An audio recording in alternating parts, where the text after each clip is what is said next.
Another day, trying to get my $1,400 LandCruiser back on the road.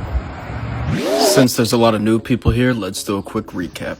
Like every bad decision, I picked this thing up off Facebook Marketplace for $1,400. All I know is that this thing has been dying in a backyard for 15 years, and it's had some residents in the meantime.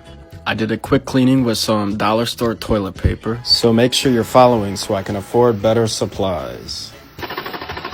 This LandCruiser cranks, but it doesn't start up, leading me to believe that I don't have spark. I discovered that my flux capacitor has a big crack in it and it's full of sand.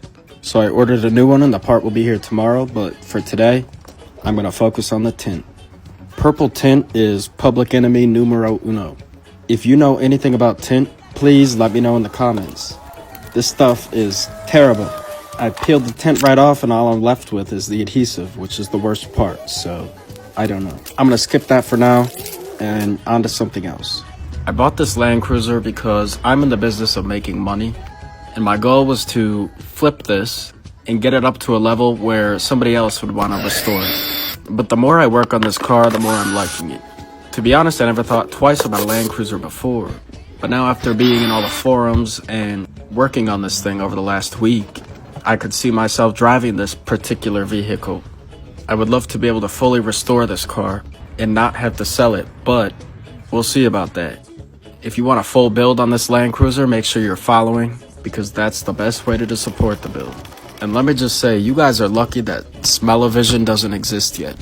This entire truck smells like a matter baby. Whatever lived in here before I bought it was pissing all over the carpet and the seat.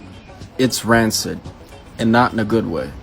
I didn't really want to pull out the entire interior, but this is not something that a box of baking soda is gonna fix. Every little pocket of air is filled with this rancid smell. You open the glove box, horrible. I also wanted to originally keep the carpet in order to save some money, but after tearing it open, I really don't know if I'm gonna be able to save it.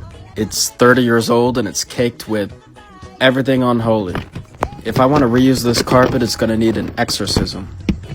But like I said, every pocket of air smells horrible, so I'm just pulling off all of my plastics, and I'm gonna let it touch grass in the great outdoors for a couple of weeks, until I'm ready to put it all back together. I'm pulling out this horrible sound system.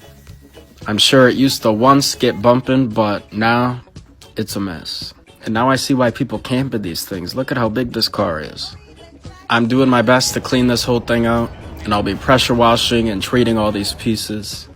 Make sure you're following along for the build, and if you have any tips or recommendations for me, please let me know in the comments. That's where I get my information. Thank you.